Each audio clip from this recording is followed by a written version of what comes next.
A gente sabe que o oxigênio dos políticos é a popularidade, né?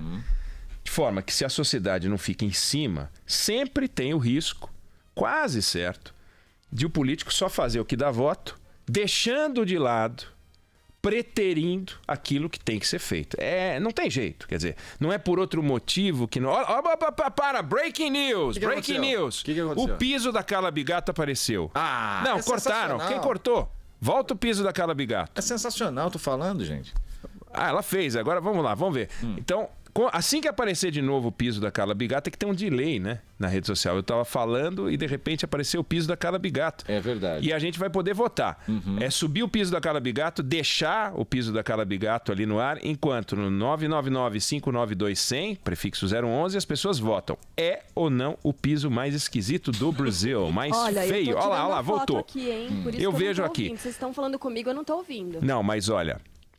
Tem o piso mais feio do Brasil aparecendo. Aparece do lado esquerdo um pedaço do computador da Carla Bigato. Tem um insert meu nessa imagem. Tem uma cafeteira vermelha. É aquela laranjinha que ela traz. Laranjinha, tá? É a luz. E tem realmente uma composição de pisos aqui criativa. Bastante criativa. Se é o mais feio ou não no Brasil, eu não queria influenciar o ouvinte. 11-999-592-100 é ou não é o mais feio do Brasil? Ponto. Eu acho que tem... Deixa isso no ar. Ares de Art Nouveau. Art Nouveau, sabe? Arfeiou, né? Arfeiou, pelo visto. Vamos ver. Eu sou um grande defensor do piso. Vamos ver. Bom... Mandei, hein? Daqui a pouquinho vai estar na nossa live. Tá aqui. Tá aqui na live. Total. Tá, se você abrir agora, você vai ver que tá na live e tem gente falando que é bonito, tem gente falando que é feio. Vamos ver como é que fica a votação. Felipe Bueno, monitora isso aí, bicho. Tô de olho. Bom, mas por que os políticos se medem ou se guiam pela popularidade, não necessariamente por aquilo que tem que ser feito? A gente não tem saneamento no Brasil, porque saneamento não dá voto. Ninguém vê, ninguém conhece. O que tem é projeto de escola diferente, não é projeto pedagógico, projeto de escola, né? A gente já falou disso aqui. É governador prometendo um monte de coisa, aqueles projetos pilotos, né? Que a gente fala, a gente já disse isso aqui. Então, projeto para colocar policial da reserva em escola estadual para aumentar a segurança, depois que acontece algo feio numa escola qualquer. Depois a gente esquece. Projeto para colocar câmera na roupa dos policiais porque teve também alguma coisa inadequada. Depois a gente esquece. Cria a escola cívico-militar, cria a escola bilíngue, inventa de iluminar um bairro ou outro, mas não tem dinheiro para iluminar a cidade inteira. Cria o semáforo inteligente num punhado de ruas, mas não põe em todas as ruas, então é tudo cascata, enganação. E assim vai indo. Ele se especializa em fazer escola física, mas não faz uma escola bonita para impressionar e conseguir voto nos programas eleitorais. E assim vai indo. Operação Tapa Buraco, que é no singular, porque é um buraco que eles tapam só. Sim. Então não é tapa buracos, tapa um buraco. A gente já está acostumado com isso, a gente sabe que é essa tal de popularidade que guia.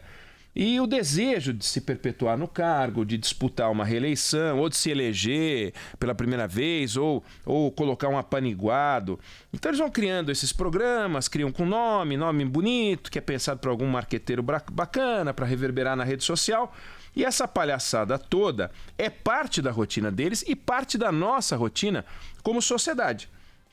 A gente se acostumou com isso, com essa empulhação, com essa enrolação. Aí vem uma crise. Vem uma crise de verdade e, num primeiro momento, o que o político tenta? Tenta adaptar a crise ao seu olhar maroto. Ele tenta fazer com que a vontade dele de enrolar continue a predominar sobre a crise, como se isso fosse possível. Então ele minimiza a crise. Vários líderes mundiais minimizaram crises. Quando a fúria militar do Adolf Hitler começou, muita gente começou a minimizar. Não é bem isso, não é bem aquilo, não é bem assim. Foi preciso ele agir forte pra caramba para as pessoas falarem: ih, caramba, acho que temos um problema, precisamos reagir. Demoraram para reagir, né? Talvez se tivessem agido na largada, a gente não tivesse o desfecho que teve. Não dá para saber. Mas o fato é, não agiram. Parecia que dava para levar. De forma que ele conseguiu ir mais longe, até que o problema é sério e tal. Aconteceu isso em vários momentos da história, a gente pode voltar em vários momentos da história. Recentemente, aconteceu em 2008 também. Teve presidente que chamou a crise de 2008 de marolinha. Isso é uma marolinha, não é nada. não é nada, não é nada. A gente viu o caos que foi no mundo, né? E teve presidente agora, não foi um nem dois, desdenhando a Covid-19. A Covid-19 não é nada demais, né? Só que a Covid-19, ela não pode ser abatida no Paquistão, como abateram o Bin Laden. Vai lá e abate o Bin Laden no Paquistão. Não dá para abater a Covid-19 no Paquistão, né? A Covid-19 precisa ser abatida uma por uma de dentro do corpo das pessoas que a gente ama. Precisa ser retirado do corpo das pessoas que a gente ama. Ela não escolhe o malvado, então não é o Bin Laden, não é o Hitler, não é assim, né? Ele é o Covid-19. Não, ela está dentro de nós. É uma coisa maluca. Ela ataca todos indiscriminadamente. E ela tem uma missão muito clara, que é contaminar, contaminar, contaminar, contaminar. E a única forma de vencer é abrir uma guerra sem precedentes, com os políticos liderando esse processo, porque envolve um bolo de dinheiro, movimentações que o setor privado não tem condições de fazer. Só um país consegue fazer, quando consegue fazer, se organizar, com o apoio da sociedade. Mas não pode ter como guia a popularidade. Porque se tiver como guia a popularidade, a coisa desanda. Aí saem as pesquisas do Datafolha, colhendo a opinião das pessoas sobre a condução da crise. Legal, é o papel do Datafolha.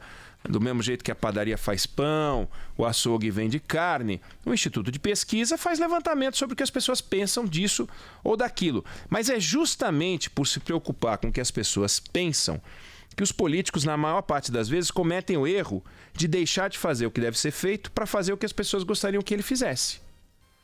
Não estou dizendo que não tem que ter o levantamento do Datafolha. É importante ter o levantamento do Datafolha ou de qualquer instituto, Ibope, Gallup, seja lá o que for, mas não pode esse ser o norte no momento de crise, né? E a Covid-19 é uma crise que não disputa eleição, não pede votos, não é um adversário convencional. A Covid-19 não é de esquerda, a Covid-19 não é de direita, a Covid-19 não defende a economia de mercado e também não defende o socialismo, não é a favor ou contra o lucro, ela não trabalha para ninguém, a não ser para ela própria. Ela não foi inventada por um cientista maluco, ela não foi inventada pelos chineses, ela não foi inventada pela KGB. Ela apenas existe. Ela apenas existe. E ela precisa ser enfrentada do jeito certo, né? O Brasil já foi o epicentro de algo parecido como agora a Covid, o epicentro foi a China, que foi o Zika. O Brasil já foi o epicentro do Zika vírus, com um alerta mundial. Isso aconteceu com a Covid na China, não é invenção de chinês. E o jeito certo de enfrentar a Covid é um jeito custoso de enfrentar a Covid. Ela não pensou nisso, mas ela é um vírus duplo. Ela é um vírus que faz muita gente ficar doente, mata algumas e coloca todas as pessoas saudáveis na UTI. Todas vão para a UTI. Por quê? Porque você para o país. Então, você adoece vários, você mata alguns e põe todos, inclusive os saudáveis, na UTI. Todos vão para a UTI porque a economia para. E para de um jeito que a gente só vê naquelas cenas de batida de carro horrorosas, que o carro vem, que não está prestando atenção, acha que a pista está livre, de repente aparece um obstáculo, ele mete aquele pé no freio que faz uma marca de pneu gigantesca e inútil. Suficiente para deixar uma memória. Olha o que aconteceu aqui, ele tentou brecar. Aí forma aquele risco gigante com uma explosão lá na frente, né? Agora imagina todos os países do mundo brecando do mesmo jeito, ao mesmo tempo. A barulheira que é o efeito sobre a economia mundial. É o que está acontecendo. Todos os países pisaram no freio de uma vez só. E pisaram porque a gente precisa evitar que milhões de pessoas fiquem doentes e milhares e centenas de milhares morram. Então é brecar. É brecar em nome da coletividade. E com o propósito de conter a maior crise de saúde da história da humanidade, os países vão enfrentar uma recessão sem precedentes. É inexorável. Remédios normalmente são feitos de produtos químicos. O remédio contra a Covid-19 é feito de produto interno bruto. Ele não consome produto químico. A Covid-19 não consome produto químico. A Covid-19 consome produto interno bruto. Não há outra coisa para entregar a não ser isso. Então, no Brasil, no primeiro momento, a nossa autoridade máxima se comportou como se a Covid-19 fosse uma brincadeira, que ele chamou de gripezinha. Se uma facada não o matou, e felizmente a facada não o matou, por que uma gripezinha o abateria, né? Só que é uma gripezona e não vai abatê-lo, não o abateu, felizmente, mas é uma gripezona muito complicada. Mas ela abateu o país. O professor José Roberto Mendonça de Barros, com quem a gente conversa hoje, daqui a pouco, ele terminou as contas medindo o tamanho do prejuízo econômico da Covid-19. Primeira leitura do mês de março. Sabe-se lá qual será a leitura que ele fará em abril e maio, mas eu não vou aqui dar spoiler, mas ele vai nos contar, ele vai dar a medida da queda do PIB que ele encontrou com a sua equipe de trabalho. E é um quadro preocupante, né? Voltando ao tema popularidade, tudo o que o presidente e os governadores e os prefeitos devem nos oferecer é sangue, suor e lágrimas. E quanto mais suor, menos sangue e menos lágrima. Então a gente precisa suar para resolver essa questão da maneira mais eficiente possível. Não tem espaço para enganação, a gente não pode deixar que tirem proveito desse momento, não dá para inventar programas de combate à Covid com nominho. Inventar nominho já é para dar porrada. Ah, programa isso, aquilo, esquece. Porrada. Quem começar a colocar nomezinho em programa de Covid. E já tem gente querendo botar nomezinho em programa. Não dá para ter medinho de perder a popularidade, não dá para ter medinho de perder a eleição que eles pretendem disputar. A corrida que a gente tem é muito séria e séria demais para palhaçada. Você, Felipe, você, Carla, você, ouvinte querido, você, ouvinte querida, a gente não está disputando a eleição. A gente não está atrás do voto. A gente está atrás de saúde e de emprego e de trabalho. É isso que a gente quer para nós e para as pessoas que a gente ama e para as pessoas que a gente não conhece. A sociedade só vai se recuperar se a gente tiver saúde e trabalho. Não há outra alternativa. E é isso que os governantes precisam buscar. O Brasil vinha num processo de recuperação econômica delicada. A gente saiu de uma recessão provocada pelo desatino de um governo absolutamente irresponsável, de uma presidente que brincou com a sociedade. Saiu barato para ela, saiu baratíssimo para ela. Ela não ficou inelegível, deveria ter ficado inelegível. Mas ela não ficou inelegível porque fizeram um arranjo político de última hora e protegeram a Dilma. Político-jurídico, né? Político-jurídico, né? Exato. Envolveu o STF. Vamos combinar que envolveu um membro do STF. Agora, de jurídico ali, marotice. A gente levou 5 anos para sair de uma recessão e começar a sonhar com um crescimento que não veio em 18, 19 e viria em 20, com um cheirinho de 2 ponto nada, lembra? Antes da Covid. Resultado, veio a Covid, nos joga de novo na recessão. E se os nossos governantes ficarem irritados com isso e se comportarem como se a gripezinha não tivesse maior significado, a gente vai entrar numa recessão do mesmo jeito. Só que com mais mortos para contabilizar. Não dá para brincar com esse troço. A prioridade agora é combater o vírus, evitar um número maior de contaminados e evitar contar vítimas fatais. Claro, como se espera de um governo que mantenha uma equipe pensando o tempo inteiro no day after. O que a gente vai fazer logo em seguida? Ou até quais são as medidas para serem tomadas durante o processo para evitar que a recessão seja monumental só porque ninguém pensou nisso. Não, a recessão virá. Ela será grande, mas tem que ter uma equipe já pensando o que eu faço para ir já fazendo a faxina e a limpeza e a retomada e o processo de reconstrução, porque isso é inevitável, vai acontecer. A China já começou a entrar nessa fase porque o mal pior já passou, o mal com L.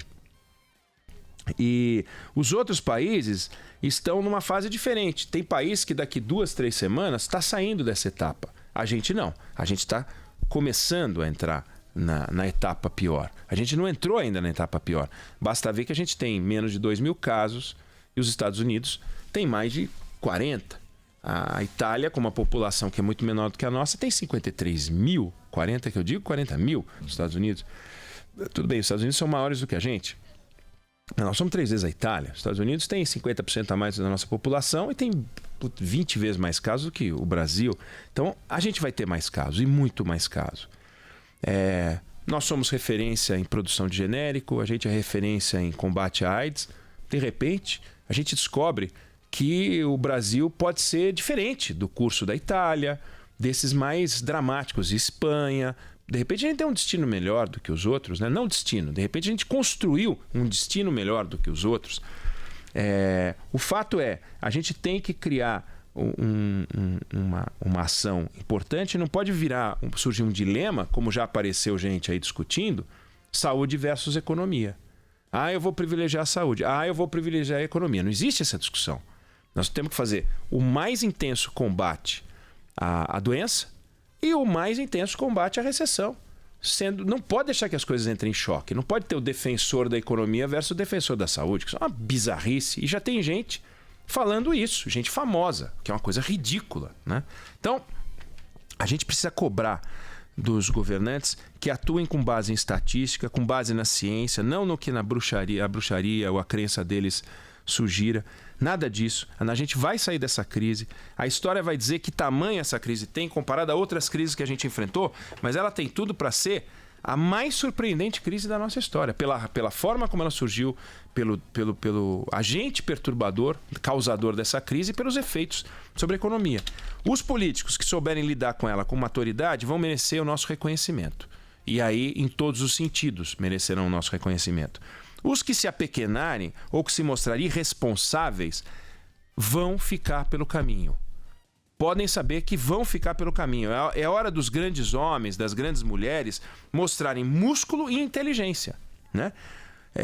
Vigor intelectual, vigor físico, porque o cansaço é brutal. É hora de trabalhar 24/7 no combate a isso, né? E trabalhar no sentido certo. É hora dos grandes homens e grandes mulheres mostrarem que a popularidade não é o guia das nações.